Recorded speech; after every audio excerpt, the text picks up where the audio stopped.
Viewer discretion is advised.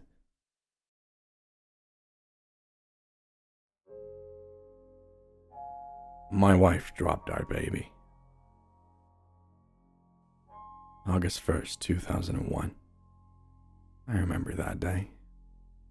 I had almost deleted it from my memory until my phone rang. It was the same as how the phone rang that morning. We had been planning that morning for a while, my wife and I. It was supposed to be an easy day. Drop off our daughter at the babysitter's for the day, and then attend her co-worker's wedding. We had her outfits planned, and she even got her hair and nails done, because she was in the wedding party. I was hungry, and she was rushing around the house trying to dress our daughter and make breakfast at the same time. I'm not afraid to admit that I wasn't the best husband at the time. We just weren't ready to have a kid, and as soon as she told me she was pregnant, everything changed. I had been miserable for far too long. It made me want to do nothing for our daughter. The late nights, the constant crying, the neediness. My wife only ever agreed with me, but her family was entirely against abortion. And she took that on even as an adult, to keep the kid as her own. Rather than just put her up for adoption, I wish I had more say in the matter, but I just didn't. This day could have gone in any direction, but that all changed when I heard a loud bang from the other room. "Babe?" I called out, and no response. Fuck.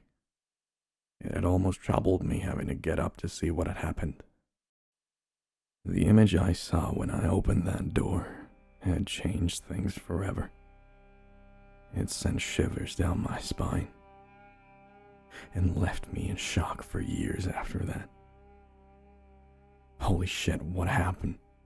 I cried out. It was terrifying. Blood all over the floor. The floor was tilted at such a slight angle, while the blood was spreading quickly. I couldn't even move until I had realized it had covered my favorite shoes.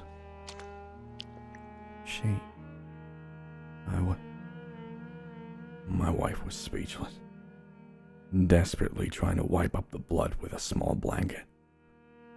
And desperately, while failing to do so, I dropped her. She was sobbing, and I finally ran over to the lifeless body and picked it up. No signs of breathing, no heartbeat. And as I went to look at where she had hit her head, it was a bloody skull, cracked, dented, so badly I could see her pink brain. I almost threw up, as I sat there watching my wife covered in blood, screaming at the top of her lungs. "Shut up," was all I said. "Shut up and let me think." That's when we formed the plan. Okay. We're just going to... I couldn't form words. How do we get out of this situation? It wasn't us. My wife finally spoke, wiping her tears and standing up to me. She tried so hardly not to look down at the child in my arms. I secretly covered the wound with my hand, just so she didn't have to see what I did. We go somewhere far. Bury her. We can go to the park. We can say we look the other way for a second. We can say she just disappeared. My wife continued. It sent shivers down my spine listening to her. We were just going to dump our child somewhere. We were just going to pretend I didn't see bits of her brain lying on the floor. It made me wonder, just for a second, if any of this was an accident at all.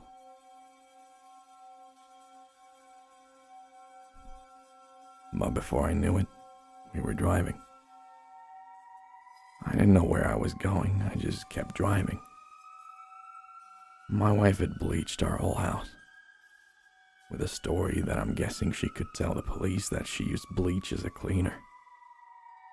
I had no idea where she got those ideas, but I didn't question any of them. It had to have been hours. My wife had gotten non-stop calls about why the hell we weren't at the attendance at the wedding. And to each one, she just stated that our sitter flaked at the last minute. So we decided to take our daughter to the park. It was dark now. I decided to pull over, which woke my wife up from the nap she'd decided to take. Why'd we stop? Let's just do it here. We left the car and proceeded to the trunk, opening it to a bad smell, which almost knocked us back. "We have to hurry," was all she said, grabbing the shovel and wandering over to the ditch next to the road. It seemed like it had been days.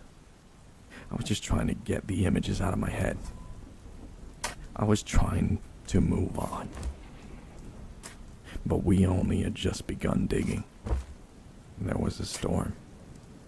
The winds were blowing louder, and lightning was striking in the distance while loud booms of thunder warned us to get to shelter.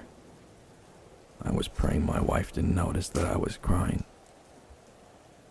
The rain hopefully covered up my tears. Finally, she spoke. "This is deep enough. We have to bury him," she yelled over the noise. I couldn't stop, though. I didn't want this to be real. She shook her head at me in my state of shock and went to grab our daughter. She was wrapped in a blanket from our trunk. I had let the shovel fall to the ground. I couldn't do it anymore. I felt sick. Before I knew it, my daughter was underground, had been killed and hidden away by her own parents, by her own mother. It was just an accident. It was just an accident. It was just an accident. It was over, and I had to get on with life, like my wife told me. That's what came to my mind when the phone rang. It had been an entire decade. The problem is that we had disconnected our phone not too long after that night. Because every time it rang, all I could think about was the bashed skull of my infant. The shrilling wouldn't stop. I had my hand on it, just terrified of what was on the other end. "Hello?" I answered. "Dad," the voice answered. I immediately hung the phone up. I thought I was okay, until it shrilled again. I could feel the cold metal pressed against my hand as if I still had the shovel gripped in my hand. I answered once more. I stayed silent. The voice finally spoke after moments of terrifying silence. All it said was, "It wasn't an accident."